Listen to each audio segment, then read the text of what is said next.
All right. We are now live, and this will be available on demand for everybody that is just tuning in. Um, Want to thank you guys for coming in the middle of the day and in the morning. For those of you further out on the West Coast, thank you guys for tuning in. I'm extremely honored to have Joe Lapine here with us. His stuff is just fantastic. He's a great follow on LinkedIn, so I hope all you guys check him out. But our conversation today is can you translate this really quick? Tempering client expectations. I think all of us as interpreters and translators, we've all had those unreasonable requests from clients.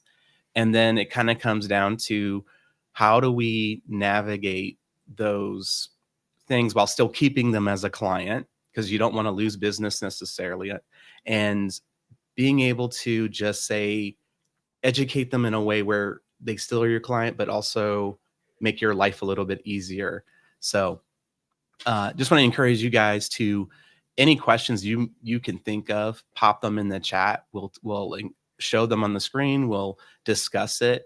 So we actually just have like a series of questions that we've gathered, and then any other questions that you guys want to include for us, we will try to answer everything to the best of our capabilities. So just for context, I like to introduce ourselves. So I'm Sean. I have founded Hello Interpreters, which is an online community for interpreters and translators.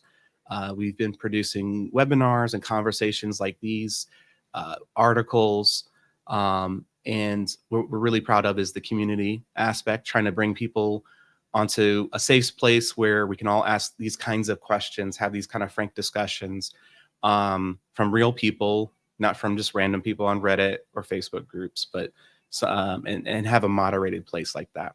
So, and then I'll have Joe kind of introduce himself and give his background as well.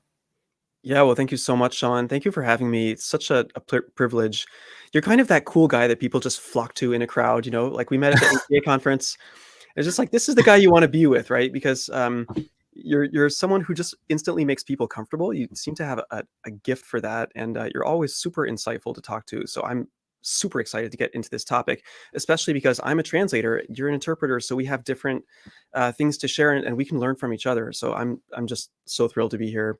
In a nutshell, I taught university courses in translation for close to 15 years. In fact, I couldn't turn one down. I'm doing one last one, maybe more later this year, because I really believe in helping the next generation out. I've had my own translation business for a long time. I've translated a lot of stuff for the government here in Canada, for a lot of big institutes and major clients, and yeah, so I started off as a translator, and then I started teaching translation out of passion for the subject. And then in 2022, with my colleague Anne Marie, we co-founded Lion Translation Academy. And I dropped some of my university courses to have time to create the courses that I had in my heart, that I wanted to create, things that people were asking me for, but I just didn't really have time for it. So I've really been invested in creating. It might also be a midlife crisis, honestly. I hit 40 a couple of years ago. So I've just been like in full creation mode and just really loving it, just creating and creating and creating. And it just feels good at this time in my life. So that's what I'm doing, is creating courses. I also launched our two first major group coaching experiences for translators. So I have a month-long group coaching thing coming up next month on translation technology. So making sure you're using the right tools and saving a ton of time, but also how to price your services and how to talk about your services with clients in the age of AI. So that's sort of some of the stuff that I've been working on these days. That's awesome. That's really awesome. And I thank you for being here. The privilege is mine. I know, like, I've been like stalking you on LinkedIn for a long time, but it was nice to kind of had a introduced myself online to you last year, and then meeting up at ATA was great. So Yeah. I just have loved learning so much from you and from other translators about your side of the business, because when I've done translation work, it's a very different work. Like, I'm not using, machine translation or anything like that, because it's Right. my language is visual, Mm-hmm. so it's very different. I might work with text and producing subtitles for pre-recorded content and things like that. But my translation's a little different because I do a sign language, and I forgot to mention that. I forgot to mention like what I've used to do. So I've been a language access coordinator for a large healthcare system. I've also been a sign language interpreter. I've been certified for over 15 years. I've mentored, I've taught, and I just really have a passion for supporting my fellow interpreters and translators because I think we need each other. And the work we kind of do is very solitary, and I don't like it. I like the coming together, the community aspect. So I'm really excited to see everybody tuning in today. It's really awesome to see people around the world. We got someone from the UK and Argentina, California, Peru, Montreal. Look at that. Okay, Montreal's showing up, huh? That's a great spot. Montreal's great for everybody. So let's go ahead and dive into it. I want to encourage you guys, if you have any questions, pop them in the chat. We're going to include them in our discussion. Okay. Now let's go to our first question. Here we go. So what are the most common misconceptions you've encountered from clients about the translation process? So Right. I'll You let want you me to go start, and then first? I'll follow up with the interpreting aspect once you go through. Awesome. Yeah, I mean, the first thing that comes to mind for me is it's easy, right? Clients think it's easy, and this is often reflected in their language in not so subtle ways, like when they say, "Oh, I could do this myself, but I thought I'd reach out to you because I don't have time." And they totally could not do it themselves. Like, absolutely not. I know their level of English, and so I translate from French into English, and I'm in Quebec, which is a very bilingual province, even though it's officially francophone. Of course, we're surrounded by a sea of anglophone populations, right? So, but clients here they understand English very well, and they often believe they can translate, but to save time, they'll have something professionally translated. Like that isn't the only reason they'll go to a translator, but there are a lot of clients that fall in that category. And so they'll approach you and say like, "Hey, I could do this, but I wanted to save some time." So it's not, it doesn't really value what we do. It doesn't, raise our profile very high. And that leads to further problems when you start negotiating and talking rates and things like that. So that would be like one that comes to mind right away is like this sense that it's easy. And like maybe it is easy because like you, Sean, I've been doing my thing for a long time. I've been a translator for many, many years. So yes, even difficult texts can feel like second nature, but that doesn't mean it doesn't have value, right? If you go to Leonardo da Vinci and ask him to paint something, it might be easy for him because he's developed that skill, but that doesn't mean it's not valuable. It doesn't mean that it's not hard earned. So sometimes that piece is missing for some of our clients. And then, another thing that comes readily to mind is like, of course, they expect you to speak many different languages, and they're so disappointed. Just say like just two languages. Like, oh, aren't you a translator? It's like, oh, this again. Like, so that's a perennial thing with translation, at least. And I don't know if it's quite the same thing with the interpreting that you do, but that just keeps coming up. I laugh because everything you're saying, I'm like, yeah, I've had that happen to me too. I When I started working for a healthcare system, um, I remember going down to the ER to interpret for a patient, and um, I'm interpreting, and then someone kind of comes up to me and they're like, somebody Mandarin just showed up. Can you come interpret for us? And I was like, no, go ahead and grab the video remote interpreting iPad and use that. And they're like, I thought you spoke Mandarin. I was like, no, who told you that? Like, I'm a sign language English interpreter, not a man. They're like, I thought you spoke like 7 languages. I was like, no. It's like, Right. I don't know why, but there is that mindset. They're like, hey, you're an interpreter, so you clearly interpret dozens of languages, right? Like, I'm like, no, it's not that easy. Goodness. Um, as far as another common misconception, one that comes up a lot is just like you, they think it's so easy. Yeah. Um, I mean, I feel like experts in any field make it look easy or make it Hmm. feel easy, but that's very deceptive. Hmm. I think about like a basketball, Michael Jordan. He made playing basketball look easy, like it looked very effortless for him. That's it. But Yeah. then you realize how quickly, as soon as you start trying to like jump from the free throw line to dunk, you're like, I am not Michael Jordan. I That's right. cannot do this. It's very disappointing as a child. and but you learn really quick, everyone has their strengths, and those that make it look easy just shows what a master they are at that craft. Um, Absolutely. s- yeah. Absolutely. And So in as translation, far as it, speed too. mhm. I'm sorry, I didn't mean Speed. to cut you Oh off yeah. there. No, go ahead. Yeah, because if you get something done faster, right, it's almost like, um, there's this mentality like it's just a few words, right? And, uh, and no, like, it takes time. But there yeah, those are some of the assumptions for sure. Yeah. That's one of the frustrating things for sure, for sure. Another common misconception for me would be well, I speak Spanish. Both my parents speak Spanish, and it's like, okay, that's great, but you're not a Spanish interpreter. Like it's a very Mhm. different muscle. Right, And then when we test people like that, they typically fail interpreting exams and things like that because it's a different skill set. right. um, I often, whenever I teach at orientations for our healthcare system, I always say, you know if both your parents are doctors, that does not mean that you're a doctor. I like the analogy, yeah. So it's those skills are not transferable. Your parents just spoke Spanish. That means you spoke some Spanish. That doesn't mean you're proficient enough to actually interpret in a very specific or sensitive setting, you know? Right. Yeah.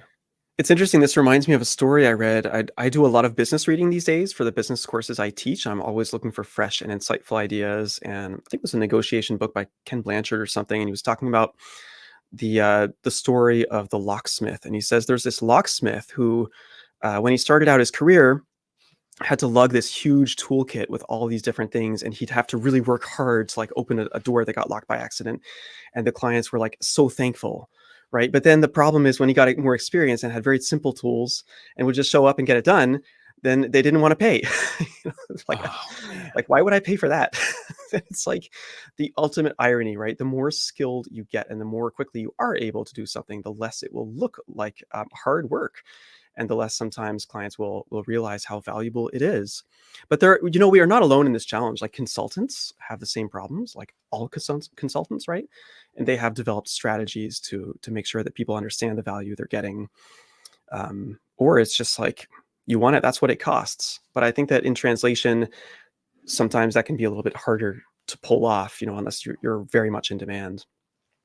Yeah, and I know for translation especially, AI is a bigger issue. So, what are some common misconceptions regarding AI that you've encountered from clients? Yeah, well, this is where client education gets super important, maybe even like exponentially so, because like I remember a conversation I had with one of my clients just a couple weeks ago, and we were talking about a big job, like a bunch of things on a website to translate. And he said, like, "Oh, I know you probably use DeepL like everyone else, so like you can get this done really fast." And he just moved on. It's just like, what? Like, what did he just say there? Like, a part of my brain was like 5 alarm fire. Like, what was that? And so it perhaps unfortunately, reinforces this thing where it's like I could almost do it myself, or AI is almost good enough, so we just need a little bit of a tweak. And even if that's true, that tweak is still valuable, and the translator is still assuming the risk. Think about a medical translation; like a subtle error could end someone's life. And even with less important things, like I do mostly academic translation, but if you get a DeepL translation of your academic paper, your paper is not getting published, buddy. It's just not. It's going to be kicked back by any editor after they read about 2 lines. It ain't happening. But yeah, I feel like maybe maybe there's going to be a rebound effect. Some people Mm. have sort of postulated this will happen. Like clients are going to try AI. They're going to realize with ChatGPT it looks really nice, but then the translations are ridiculous or not actually usable, and then they're going to come back to human translators. And so this is a possibility. I literally had this happen with one of my academic clients where he said, "Joe, I'm going to be honest with you.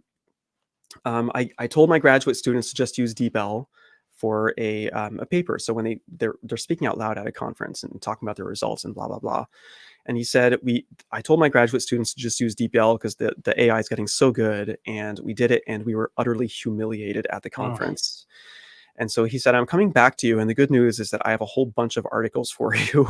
to translate in the next few months. And I was like, wow, thank you for the articles. That's great. I'm happy to work with you, but thank you also for being honest with me. Like I I I kind of see your perspective, right? Like you want to get something done fast, and you think you hear all this crazy stuff in the news about how AI is changing the world, and it's like you think you're just going to press a button and everything's going to be perfect. And thanks you for at least telling me that you realize that that's, it's nowhere near there, and I don't think that it's going to get there. I think it's going to require human intervention for the foreseeable future. Hmm. That's really that's really insightful. And thank you for sharing that, because that is a good client to keep. One that was very open and honest, for Yeah. sure. This reminds me of a discussion that me and another person had. I think when they were doing their research for their doctorate, they were looking into the difference between novice interpreters and veteran interpreters, and Uh-huh. they found that the main difference was not so much the skill; it was that veteran interpreters recognized their mistakes and were able to clean it up in real time. They Hmm. generally made about the same amount of mistakes, but because a veteran interpreter could clean it up and it was very seamless, whereas a novice interpreter didn't even realize they made a mistake. And so that Mhm. interpretation was just wrong. And that's kind of the difference that they found. And that kind of, I think it lends itself to AI. AI does not have understanding. No, it does So not. it's not going to know it's wrong. It's just producing, because it's using a transformer model.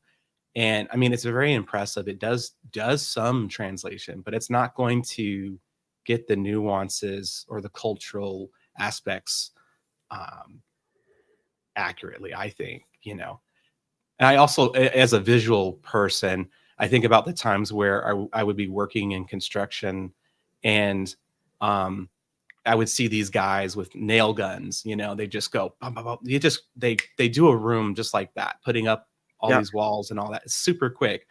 And then you give that nail gun to me, and it took me like 3 days, and even though it's a quicker way to put a nail into a wall, but it's also does not mean that I am the right person using that tool. So I feel like, if anything, all AI is doing is helping translators become more time efficient, maybe, and then being able to clean that up. I don't know, maybe if I'm oversimplifying that. What are your thoughts on that? No, absolutely. I think it does. It speeds up the drafting process, is what it does. It speeds up drafting. And I like to clarify that with clients too, because it's like it's one point in the process where it's speeding things up. It's not like this complete like time machine magic warp drive, like where it's just like beep boop boop, and it comes out and then like maybe tweaks something. No, like it does not understand for one thing. Like you said, these are technologies, whether you're talking about NMT or whether you're talking about generative AI, even the finest technologies do not understand anything. They're just recognizing patterns. They're getting better at it, and it's impressive, but they're recognizing patterns. And so that's why there are always things that are goofy and ridiculous or that sound good but are totally wrong. So it saves some time in the drafting phase, and I tend to repeat myself. So if there are people in the audience who have attended other workshops, so sorry for like, but I keep reinforcing this point that if a client says like, "Hey, um, aren't you using like a technology for this, or doesn't that speed up your work?" or something, or they're looking for a discount, then what I reinforce for them is like, if they ask me about it, I say, yes, I do happen to be using the right technology to best serve you. And as a result, you're getting the translation faster at no extra charge. Because getting something faster doesn't make it worth less. Logically, it makes it worth more. And so sometimes you just have to flip that switch so that the client will kind of get that and go, "Oh yeah, okay, gosh, that's a good point." Because they're already seeing this in other fields, right? Like if they go to a graphic designer who's using some super program that speeds something up, they're not going to complain because they're getting it fast, right? Would you complain that you're getting your 5-star website done in a jiffy? Like, no, of course that's worth more. So, but sometimes I feel like, and like I love our profession, but I feel like sometimes we're kind of babies in this respect. Like we have a little bit of maturing and growing up to do as a profession, like all of us, and to learn to really like act like business people. Like I'm in business, I have a business, I'm a badass business owner, and I happen to offer translation services. You know what I mean? As Mhm. opposed to I translate words and I hope to get clients because that's the mentality that I think can be sometimes problematic. That's a really excellent point, and I think that's the one that's I feel like there's similar issues in interpreting is the I know you and I before we were kind of joking around about how we're bad communicators, even though that's what we do for a living, right? I think as a profession, interpreters, translators, linguists, we do a really bad job of communicating in general to people outside of our industry. We do great talking to each other, I feel, but outside of the Mhm. industry, we really struggle to convey to them, like you said, about reframing. Um, yeah, we're faster, we're more efficient, and you know what? We're not charging you for that.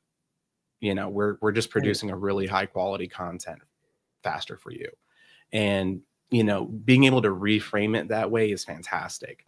I know for interpreting, one thing I've been just pushing for, and I've not been able to get any traction, is in my industry, many areas across the country typically charge a 2-hour minimum, and they Mhm. always say that in a contract.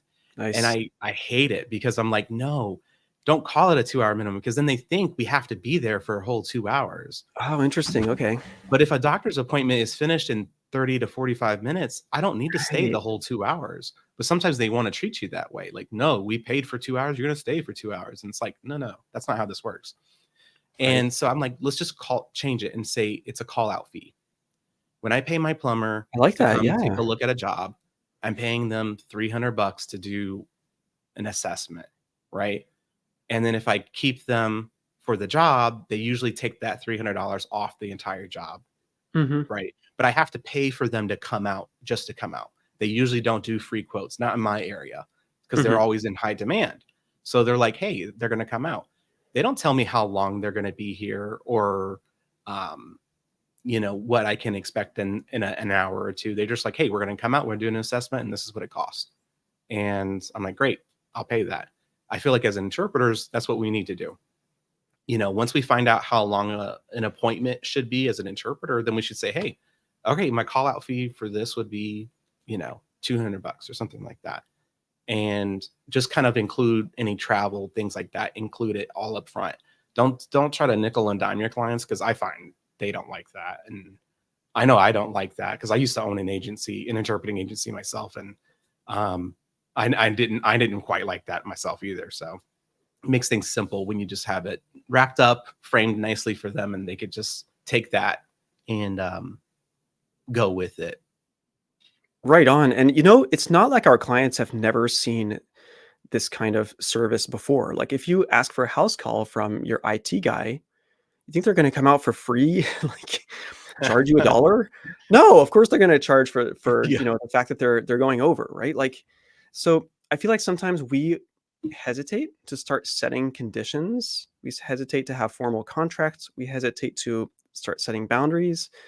But we have to keep in mind, and I'm also speaking to myself here because I'm always learning and improving. But we have to remember that our clients are used to paying fees for things like house calls, and they're used to paying a minimum that's not necessarily hour based. Um, they see this from their service providers, just like they're used to paying higher rates since COVID. Like all of Right. them. Like you're not going to find any IT guy that's charging less after COVID, right? Like good luck with No, that. everything's gone up. Yeah. Everything's gone up, and yet in translation, there's been a lot of stagnation. And I think part of it is maybe maybe a lack of awareness of what's going on in other fields, or maybe a little bit of fear about implementing it in our own. But we have to move into business practices. Like, I never thought that I could get passionate about business and marketing and Mhm. sales, but I actually have in the last couple of years, because like it's so helpful to look at what people are doing in other fields, and then you realize the solutions exist, and we just, like you said, we have to start implementing. We just have to start setting a minimum. It's the same with translation, by the way. A translation client shouldn't be able to just come to you and say, hey, I have a quick line to translate. It's the slogan for our new hotel. You've got 5 minutes, right? But that's how they sometimes act. And it's like, it's up to us to collectively say, like, oh, well, thank you so much. I've received your email. And you know you give them a realistic time frame, and you make sure that you're charging a minimum. Like, that's like, It's pretty basic business stuff, but I feel like there's really no business school that I know of for translators or interpreters. So that's Mm-mm. kind of why I'm setting out to create one, is to basically say, hey, there are solutions. They exist in other fields. People are doing this stuff every day. Um, Same thing with raising your rates. There are all kinds of gentle ways you can raise your rates, but you've got to do it if you want to stay in business, you know? Mhm. I agree. Um, yeah, it's so funny. I taught a couple HIPAA workshops for interpreters recently, and almost always they turn into business discussions because I think people are just Funny. hungry for that information because, I for interpreter training programs, they typically are so focused on ethics and acquiring the language appropriately and the whole process of interpreting, and then a little bit about invoicing and things like that, but it's not very comprehensive. And then they get out and they're like, "What do I do? How do I make Absolutely. money at Yeah. this? Like, how do I live?" And it's like, "Oh, let me help you," because I also had those questions too. So, we have Exactly. And I another. think that's the right Go way ahead. to learn it, is to like to go to, they should come to someone like you, and because we can learn things from people outside our field, but it's also good to have mentors who are like they're implementing in the interpreting world, or they're implementing in the translation world. They're getting those high fees. And when you see that someone else is able to do it in your own field, it's like a light bulb goes off and you go, damn, I could do that. Like there's nothing stopping me except my own mind, my own Mhm. self-imposed limitations. And that's how I raised my rates, in part, is like learning that colleagues were charging more. It's like, you know what? If they're charging that much and they've got like 10 years less experience, why the heck am I quibbling over Yeah. like dollars and cents? I could be charging a heck of a lot more with what I've got. It's just like, then you dare to do it with the next client, and you realize that you're worth what your services are worth, more than you had initially pegged them to be worth. So I think it's good to have mentors and people in our own field that can show you that it's possible and give you that inspiration. Good stuff. Um, so we have another question. Let's see here. What are the most common misconceptions you've encountered from clients about the trends? Oh, no, sorry, that's the first one. Can you share an instance where tempering a client's expectations significantly improve the outcome of a project? All right, I actually jotted down an answer to this one. I did do some homework. Let's just find it. Which question was that? Can you I think the share? second one. Oh, yeah, it's the second one. Yeah. Okay, so I didn't have like a specific case study for this one, Mhm. but what I would say that has often significantly improved the outcome for me, and this is a prophylactic. So it's like something you can use when you first get that request to head off problems down the road. Because I find that often, like if you pigeonhole yourself, or you start doing things wrong at the beginning of the relationship, that leads to problems down the road. If you establish the relationship right, there are fewer problems. So one that has really improved outcomes, and by that I mean more time for me to translate the text and the client being happier, that would be giving options. So if a client comes to me and says, hey, we're a big international organization, we've heard about you, we want to have this big report translated, then I don't just answer, this is what it costs. Like that's the last thing Mhm. you want to say, right? So one of the things that I do is that I will give them different possibilities. So I'll be like, so I'd love to translate this report, and if you can wait until March, I'm happy to extend this price. Alternatively, if you want a little bit sooner, that means I'll have to turn down some other projects, but in that case, it would only cost you this amount. And so this is a known technique in sales, right, where you're giving people different alternatives, and that's empowering to the client. It feels good, right? Just like us, if we go to someone and when we say like, hey, can I have this service, and they give you different options, it's like it's putting you in the driver's seat. Mhm. And also mentally, it's getting clients away from thinking about dollars and cents only, and now they're thinking about timeframes, they're thinking about quality, they're thinking about what they want. So I Mhm. find that just that alone, giving the client two different choices based on the deadline and being flexible, that has worked extremely, extremely well. So either the client has given me way more time than I would have ever dared to ask, and they said, yeah, no problem, we can give you until March. Um, and we're super glad to get a couple cents off per word. Or they end up giving me the job and saying, no, we need this stat. And we're Mhm. willing to pay whatever, 30 cents a word. And I'm going, ka-ching, because that means even if I might have a little bit of really hard work, I'm also going to be able to maybe take a day off, for example, because I'm going to be making more than my regular rate, just like anyone Mhm. in any other field would do, right? Like people charge a premium for rush work. And so that as long as and that's a big thing. It's like I think it's important to have good outcomes that we feel good. Like you should feel good about taking a job. If you feel miserable about accepting something, Yeah. then probably it's not right and you should have or you need to be a little bit more assertive about asking for things.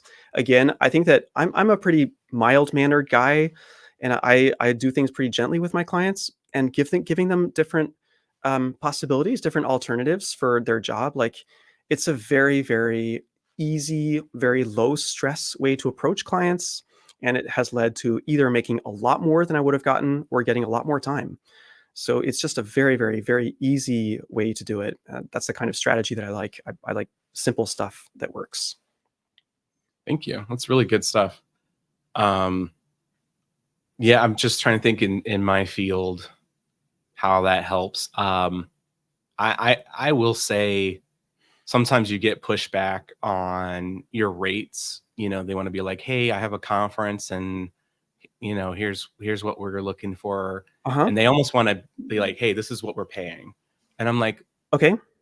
I'm like, no, like if you want me, this is my rate. Like, Hmm. and I explain like, because if I take this, then I have to pay for other jobs that I would have taken, Yeah. so like if the job is a couple hours drive away, I have to charge more because if it was a local job, I could have just done that job and then done another job after it. But Hmm. now I have to charge you the opportunity cost, That's it. and that's what some people in our field they kind of forget that. They're like, hey, you have to remember you only have so many hours in a day and there's only so much work you can do. So like what are you willing to give on? um but yeah, I think being assertive and but understanding that there's a way to frame it and empower those clients, I think that's really great advice just in general, just normal business. That's just good advice. Right. Right. No, right on. I think too, in terms of things that you can tell your clients that help, and this is going in the same direction as you with sort of the opportunity cost, but you can learn this from consultants. Consultants itemize. They Mhm. itemize. That's a big deal because for someone who thinks, "Can you translate this real quick?" Like they think it's quick and easy and it's not a big deal. If you can itemize what your deliverables are, what the client is getting, they'll be much more willing to pay a rate uh, and so that is really successful too. Like instead of just saying translation, you can detail all the steps that are involved. Like I know translators who make a living doing official documents. Well, if you're translating an official document, let me tell you what you're doing. You are doing a preliminary review of the document. You are communicating with the client. If the quote is accepted, you are reformatting the document. Then you're Mhm. translating it. Then you're communicating with the authorities to check terms that cannot be wrong on those documents. Then you're Oh yeah. certifying it. You may even get it notarized. And finally, you mail it. So we're talking about 8 different items you could put in your quote or your invoice. And when your clients see that, you can bet they'll be willing to pay those premium rates. And very few Mhm. translators do it. It's such a simple thing to do. This is one of the things that we do in Squeak to Roar, my group coaching courses. We look at what you can itemize because there's a lot that you can itemize, and there are different places that you can itemize. So that's a great tool that I think we can learn from consultants is like showing what they're getting out of it and what is involved sort of behind the scenes to get them that translation. I love that. I think it just shows that you're a professional. Like, you're like, hey, no, these are all the steps I have to do to get this Yeah. job done. I think that's really cool. Um, I see a comment here. Trying to says I have a job 2 hours away and I charge for travel time and mileage in addition to interpreting time. Right That's a on. very common thing in our business. Though I've heard of some interpreters not charging. You know, I struggle with that. Usually for jobs that are further away, I just do it all lump sum, and then I do kind of like an itemization. I'm like, okay, this is for this cost. This is for my travel. This is for my mileage. This is for the time spent all for preparing for the assignment, Yeah, and this is the great. time actually in doing the actual work of the assignment. So I always like to include prep time to show them like I'm not just showing up. I'm actually studying and Mhm. I'm developing the right register and schema for this particular event. so that Right they feel on. more confident in my skills as a professional. Um, Beautiful. I but love it. yeah, thank you for sharing that, Trenda. Um, all right, so let's move on to the next question. This is so fun. I feel like there aren't really that many forums where we can have this kind of conversation. So it's just, Yeah, thank you for organizing this. Really great. I'm excited. No, I'm glad to have someone like you on too, because like we come from different parts of the industry, but we have very similar issues, and I think that's really cool. So our Right. next question: how do you approach explaining the complexity and time required for translation to clients unfamiliar with the process? I think you kind of touched a little bit on it, but did you want to expand a little bit more?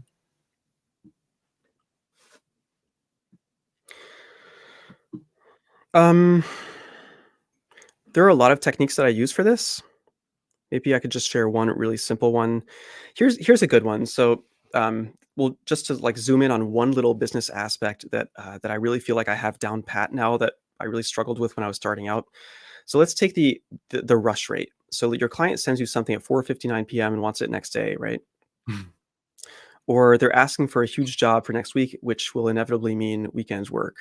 So in the beginning of my career, I would often bite the bullet. Quite frankly, it's just like I was in get clients mode. Um, Mhm. I found I had a really cool experience, actually, a real experience where a client wrote to me. This was a few years ago, and they said, "Hey, we need the translation a day faster."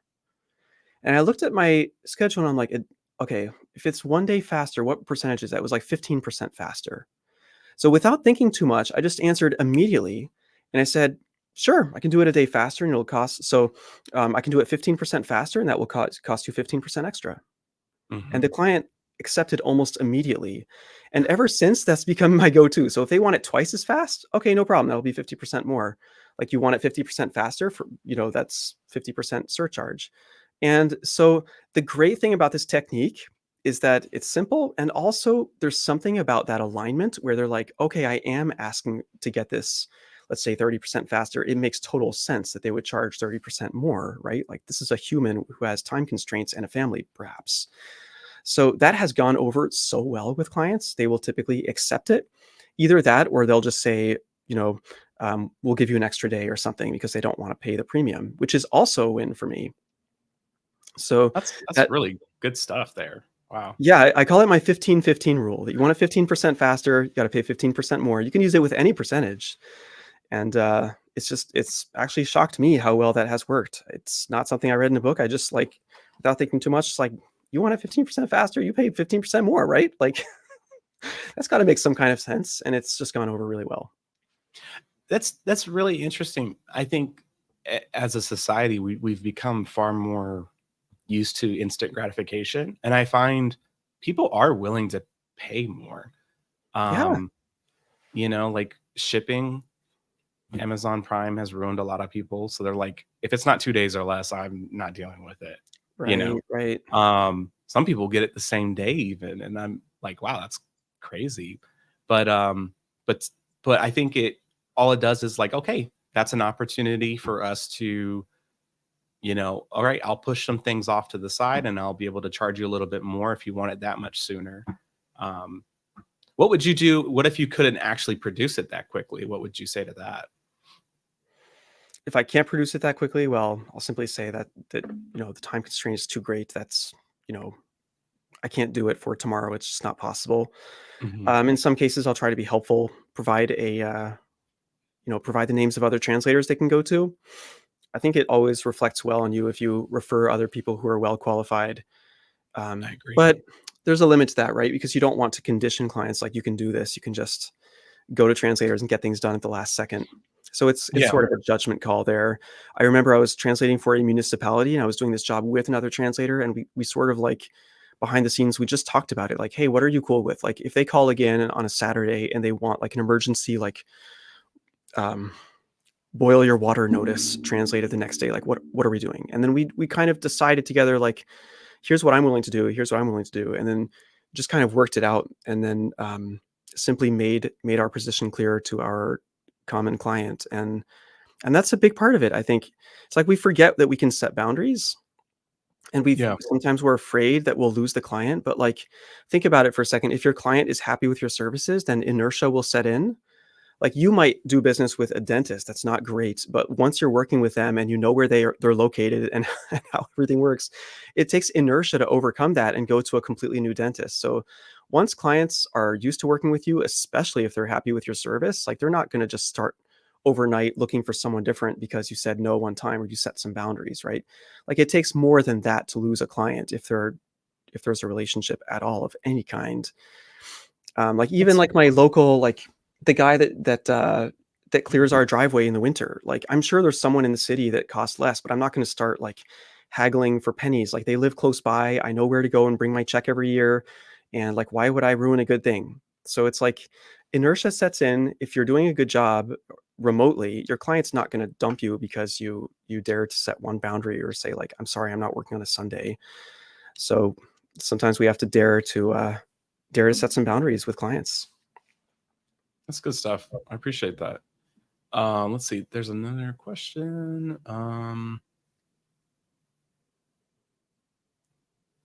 Ah, okay.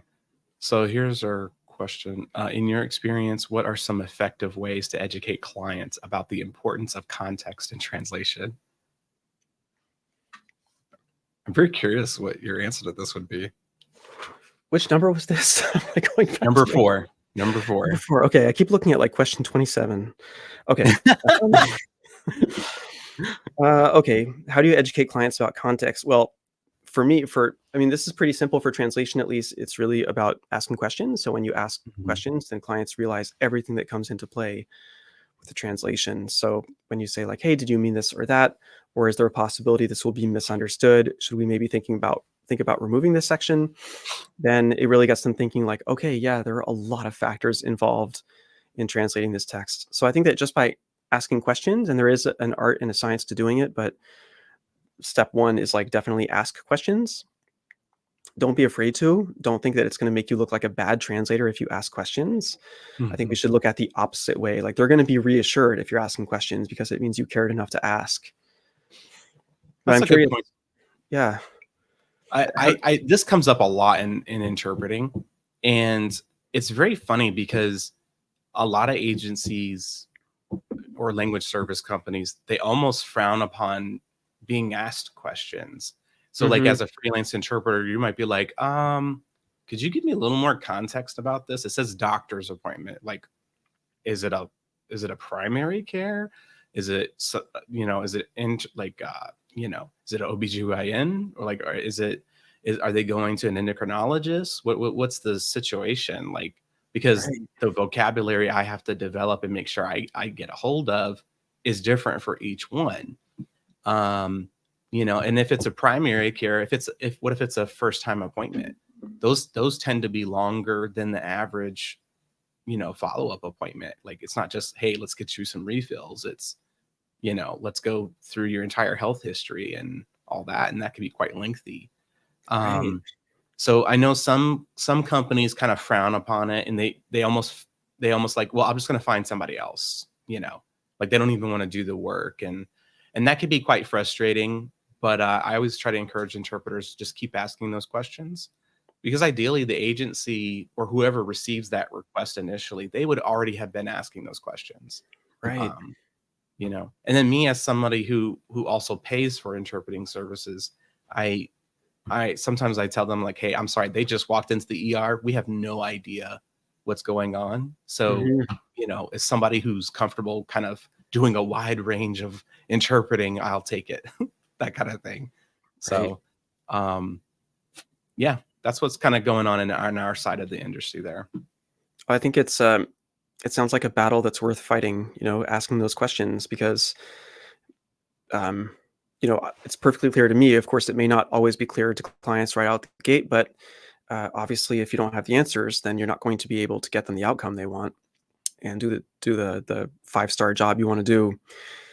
I think the one thing that can help a little bit with translation because it's written is I did a LinkedIn post about this. I use a screenshot tool called GreenShot, Green Mhm. GREEN shot.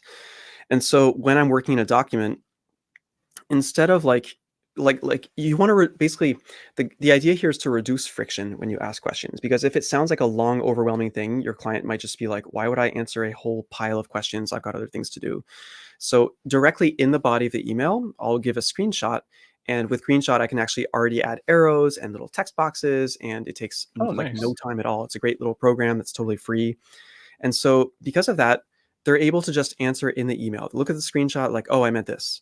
They look at another screenshot and they're like, that wouldn't be the right word because I was talking about that. And so they're able to go through my email quickly, and they don't have to receive a Word document with questions, save it somewhere on their computer, find it on their darn computer, open it, try to get into context, answer the question, save the document, close it, go back to their email browser, try to find the darn file, attach it, forget to attach it, then write to me. Then I have to write back to say they didn't attach it. Then they write back to me.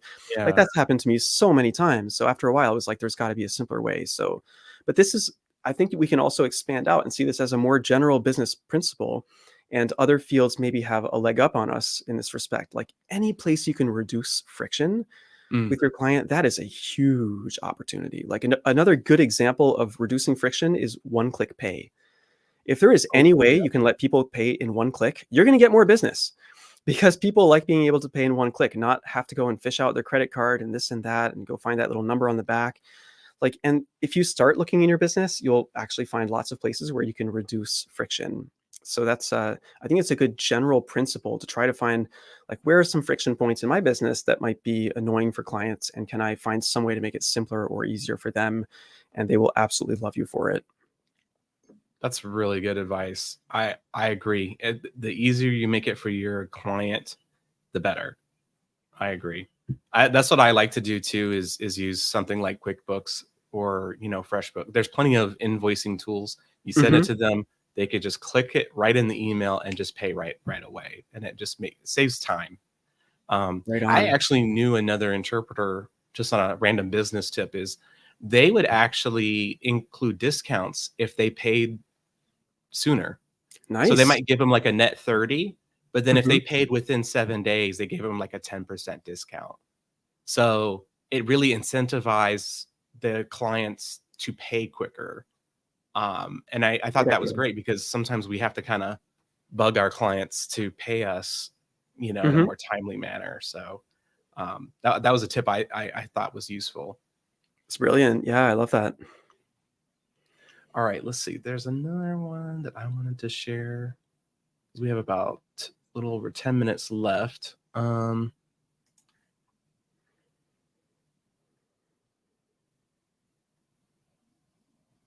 Okay, here's one. So it's a little further down. What advice would you give to new translators and interpreters on managing challenging client interactions?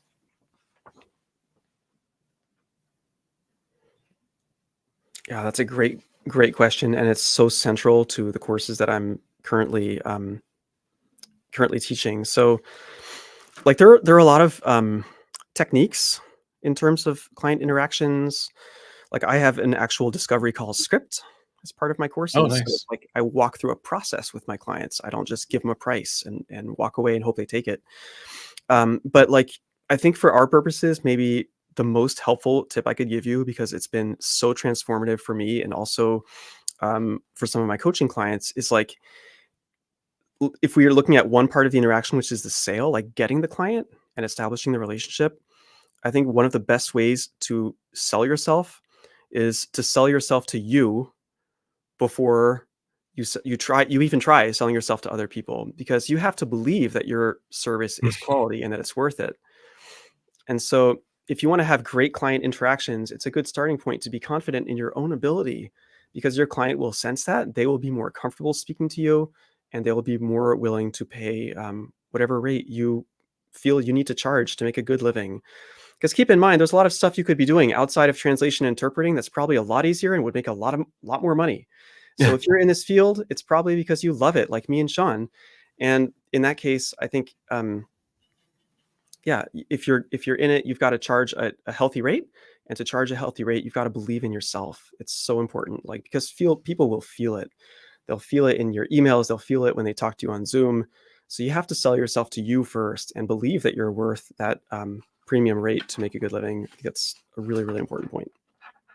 That's such good advice. Oh my, I'm gonna say ditto to that for real. And I almost feel like I'm cheating by doing that. Um, I mean, I am naturally confident in the work I do, but I Mhm. have insecurities and other things. So that is something I have to do for those things. Um, but I almost one piece of advice I got when I was younger from an interpreter was fake it till you make it. Mhm. And that could be, interpreted in several different ways, but the way they intended was like, look, they're not going to know the mistakes you make necessarily, but as long as you present yourself in a confident manner, they're not going to question you. And that's so true. Like, it's really funny as an interpreter, you get to be in unique situations. You get to go into behind stage and backstage, all this stuff that not necessarily is open to the public. And I found just by walking confidently somewhere, no one questions you where you're going or if you need any help. They just look like, oh, he's supposed to be here, even Yeah. though I have zero idea of where I'm going. I'm like, I'm looking for a desk where somebody looks like they're supposed to be giving directions, and then I go to them, but nobody will stop you. Um, so I try to tell interpreters, like, fake it till you make it, sell it to yourself. I'm curious, so when you're saying sell it to yourself, are you actually like go in front of a mirror and like actually talk through that? Or do you just kind of mean like go over the reasons why you're this awesome translator? I guess different people learn in different ways. What I have translators work on is spelling out their value proposition, because it's Mhm. actually a very, very worthwhile exercise, and it's surprisingly challenging, even for very experienced translators, to sit down and do this. But once you realize your own value, there's something like sometimes there's a shift that takes place because you're like, damn, I do have that many years of experience, or wow, I did translate that report for NATO. And it's like you start to be like, wait a second, like if I were someone else and I was looking at this dude, I would actually be really impressed.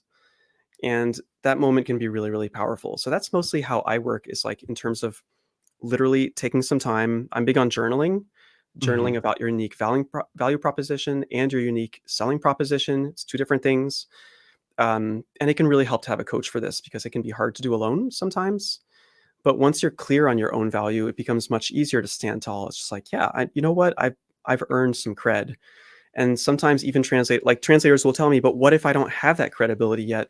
You know what? I haven't worked with a single person that didn't have a super impressive background and things they're superb at and amazing things they've done. Sometimes they just haven't connected it yet to their current work. So it's really worth the exercise to realizing it. Um, I personally don't practice in front of a mirror. That's not an approach that necessarily resonates.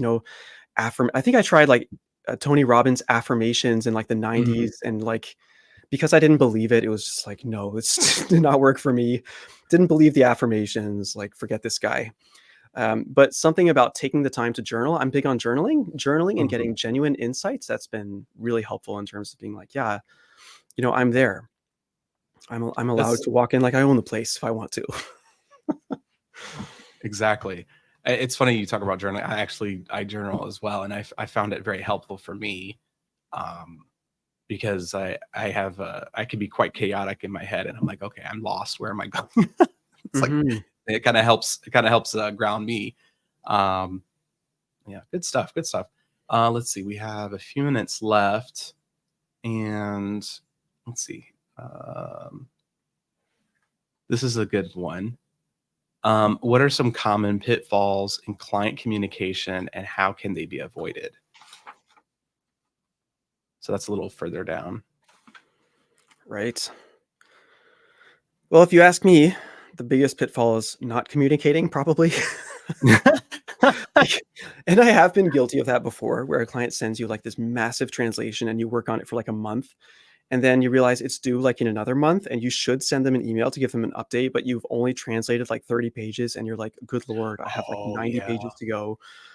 So yeah, that would be my number one, is like when people talk about a breakdown in communication, often I think it's just no communication, like not giving an update, not following up.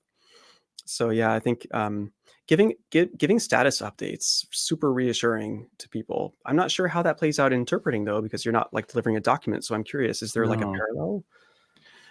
Um, yes. Status updates, but probably in more real time. Um, I think a pet peeve of mine is when an interpreter shows up late and they don't tell anyone they're going to be late. And it's like, Mm, right. because typically in our industry, you'll have like a point of contact. So if you know you're going to be a few minutes late, then you should be calling that point of contact and be saying, hey, look, I'm sorry, I got caught up in traffic. I'm going to be like 10 to 15 minutes late. I just wanted to make sure you guys are aware, because what ends up happening is if they don't make that call, then they're going to call the agency, and then the agency is going to freak out, and then they're going to call you. And it's just Right. like, you could have just nipped it all in the bud, called the point of contact. And then after the job, let your company know that whoever you got the contract from, let them know like, hey, this is what happened. Just want to let you know everything's fine. Um, Sometimes, depending on how late you are, you might want to offer a discount, that kind of thing. Hmm. But that's a common one, because a lot of interpreters think they can get away with not saying something, but then usually that comes out later, you know, or maybe the client might be like, we're not paying full price because they showed up 20 minutes late and it delayed our services. And be like, oh, I understand. And it's always going to come out. So I think real-time communication as things happen, you know, one thing I like to do with some clients, it depends on the client, is confirm with them like a couple days before an appointment. Is like, Nice. just want to let you know, like, I'm all set for our appointment on Thursday. Looking forward to it. And the reason I do that is sometimes they've canceled and never let me know, Hmm. or um maybe they postponed it to a little later in the day, and I'm like, oh well, I can't do it at that time then. So, Right. let's find somebody else to go for that appointment, or you're going to have to reschedule the whole thing, just as a good thing. So I would say real time communication, as far as appointment status, is one that I think is beneficial. Yeah, and I would add that like post COVID, clients are so understanding. Oh my God. Like I've Oh, had very things that much were so. late and I was just like, I have COVID. And they're like, oh, Joe, take another month. Like I almost died in COVID or like, my kid was home. I was trying to work with my kid in my lap for 3 weeks. And like they're Mm. so understanding about things that happen in life post COVID. It's unbelievable. So it's better, like you said, it's better to be proactive and just tell them, be honest. It's good business. I've even had a situation where I told a client, like, "I'm so sorry, I can't deliver this," when we said, like, I've been completely overwhelmed, I've had health problems, my kid's been home, whatever, but I'm happy to give you, like, a discount to make up for this." And they wrote back and they're like, "No, don't ask for the discount, like, we've had COVID. Like, take the full amount and take the time you need, just do a good job." And so, yeah, I think it's better to be honest. Honesty is best policy, and being proactive, it's just part of being a professional, like you said earlier, like professional reflexes and being proactive with clients. Good stuff. So, I mean, we're already pretty much out of time. So, I want to thank everybody for attending, our conversation today. We hope you found some of this beneficial. This will be available on the site as well. Um, but I want to give Joe. Where can people find you and Lion Academy at? Yeah, you can head over to liontranslationacademy.com, all in one word, liontranslationacademy.com. You can also look me up on LinkedIn. Just look up Joachim Lipin, and aren't too many people with that name, so it's pretty easy to find. But yeah, I'd love to connect. I really think we're stronger together. That's something you said earlier in this call, and I think that's part of why we click so much. It's like we both have that vision that we're stronger together. The more we band together and we talk openly about things, the more we can help each other, and that's how we can all succeed together. I agree 100%. So I really thank you for your time as well, Joe. I Pleasure. always enjoy our conversations, and I just, for everyone else, like, this is basically our conversations all the time, like off camera. So It's we true. just basically replicated it for everybody here, because we've had some of these conversations before. But I hope you guys found this insightful. If you have any other questions, feel free to send them to us. We would love to discuss more of these things. And I realize I'm trying to use sign language, and I should like not do that because not everybody knows sign language. But really appreciate everyone attending as well. I see Elizabeth asked about a certificate of attendance. Yes, we will provide people a certificate of attendance. So someone from my team should be generating those, and then we'll send them out to those that have registered and attended. Okay. So want to thank you guys for attending again. Please check out our website, hellointerpreters.com. We have our online community there, and please check out Joe as well. You know, we really can't do this without your guys' support.